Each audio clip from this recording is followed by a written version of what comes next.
Hello everyone, मी सुप्रिया तुम्हा सर्वांचं माझ्या यूट्यूब चॅनलमध्ये स्वागत करते. आज आपण ओस्टवाल्ड विस्कोमीटर हा पॉईंट डिस्कस करणार आहोत.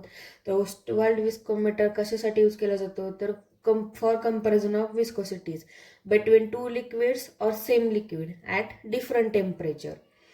And it is very simple apparatus to know the viscosity of two liquid or same liquid. दोन लिक्विड किंवा सेम लिक्विडचं डिफरंट टेम्परेचरला विस्कोसिटी किती आहे ते कंपेअर करण्यासाठी आपण हे ओस्टवाल्ड विस्कोमीटर यूज करतोय.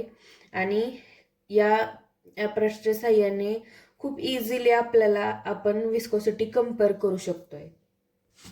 दिस is Ostwald viscometer consists of U-shaped tube OG-DE-QT having two bulbs, bulb A, bulb B. आणि या विस्कोमीटर वरती 3 मार्क आहेत, M, N आणि Q. या आणि CDE हा कॅपिलरी ट्यूबचा पोर्शन आहे. आणि इथे एक साईड ट्यूब आहे, साईड ट्यूब T दिलेली आहे. आणि इट इज फिटेड विथ टॅपियस. या टॅपियसने बंद केलेला आहे.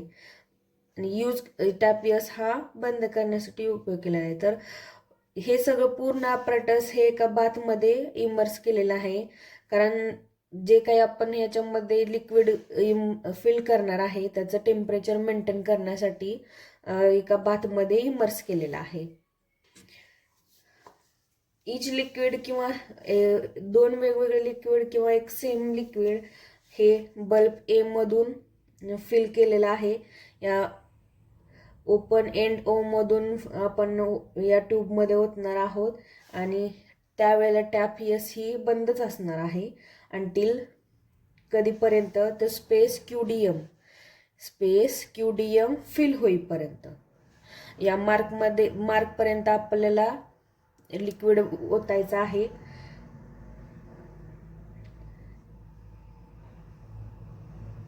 आणि दुसरं लिक्विड सुद्धा ओतताना या मार्क क्यू पर्यंतच भरायचं आहे.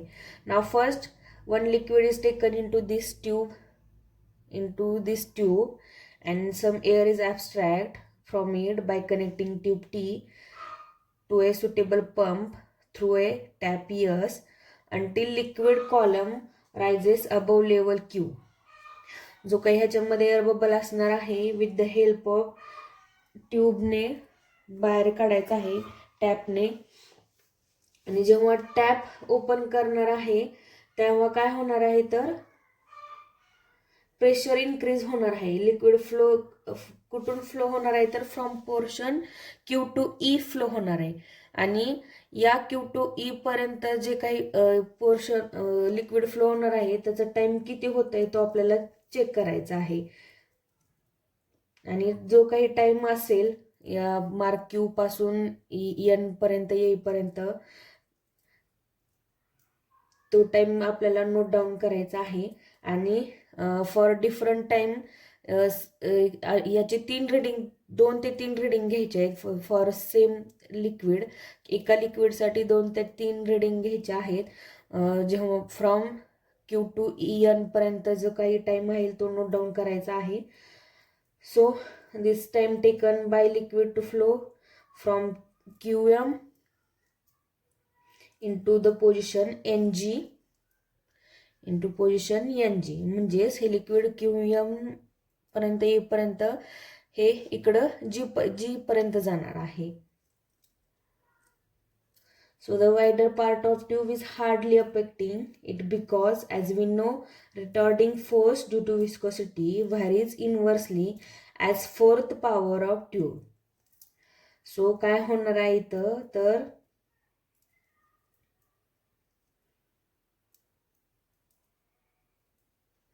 या कॅपिलरी मधून फ्लो होताना रेट हा लिक्विडचा फ्लो व्हायचा इथं G पर्यंत यायचा हा कमी असणार आहे. आणि wider part of tube is hardly affecting because as we know retarding force due to viscosity varies inversely as the fourth power of radius of tube. या ट्यूबची रेडियसच्या फोर्थ पॉवरला इनव्हर्सली प्रोपोर्शनल असणार आहे. Thus if V is the rate of flow then we have if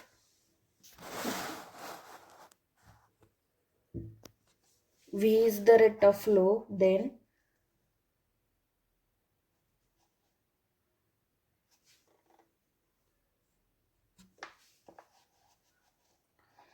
pi p r raised to 4 divided by 8 eta L. Here L is the length of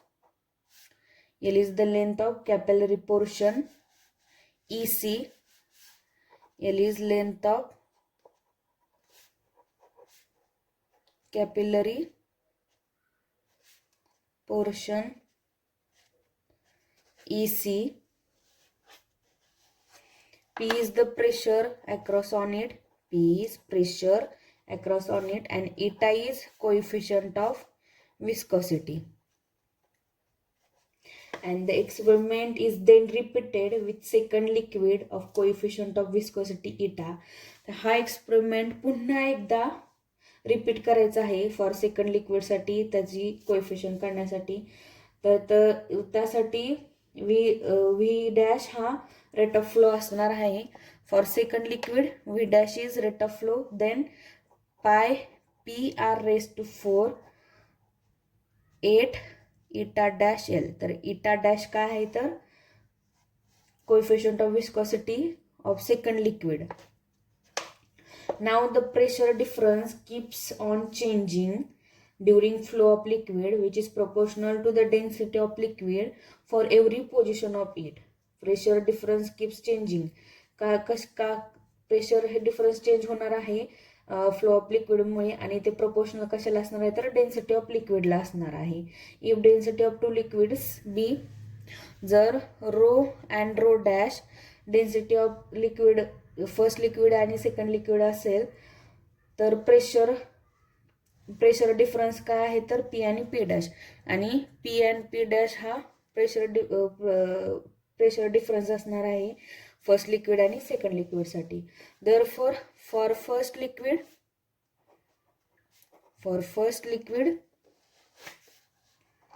V dash is equal to pi P dash R raised to 4 eta upon 8 eta L. And for second liquid,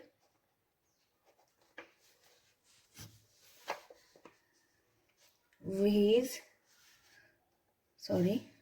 directly proportional to pi P dash R raised to 4 upon 8 eta dash L. So now take a ratio of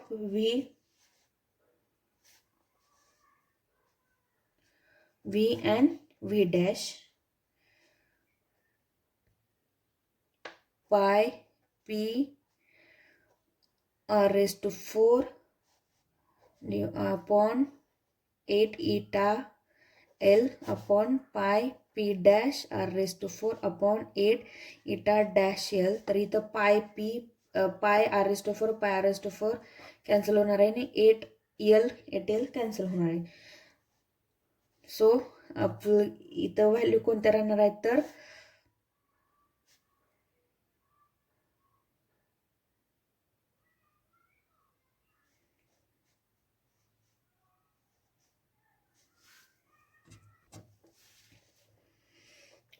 P upon P dash into eta upon eta dash.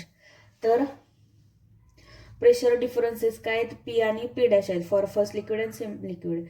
तर pressure P is directly proportional to density of first liquid, and pressure P dash of second liquid is directly proportional to second density of second liquid. Therefore V upon V dash is equal to rho upon rho dash into eta upon eta dash. Again the rate of flow V and V dash also vary during flow of liquid, but time for flow of unit volume of two liquid corresponding positions vary inversely as V and V dash, and is It follows that total time t and t dash must likewise vary inversely as v and v dash. Rate of flow काय V आणि V dash असं काय होणार आहे तर vary होणार आहे during flow of liquid. त्यामुळं त्यांचं unit volume of to liquid असं व्हॅरी होणार आहे. कसं व्हॅरी होणार आहे तर इनव्हर्सली व्हॅरी होणार आहे ॲज व्ही आणि व्ही डॅश. आणि ते टाइम टोटल टाइम काय फॉलो करणार आहे तर टी आणि टी डॅश फॉर व्ही आणि व्ही डॅशसाठी. Therefore t upon t dash is equal to v dash upon v. Therefore, from above relation, we have t upon t dash is equal to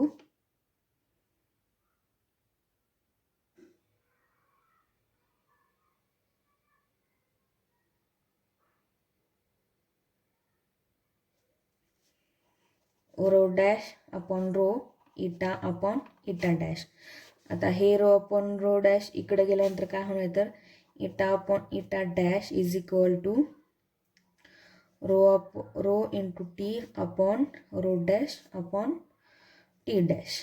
and thus knowing with density of rho and rho dash of two liquids at t and t dash, at t and t dash the time for corresponding flow, then we can easily compare their coefficient of viscosities for eta and eta dash.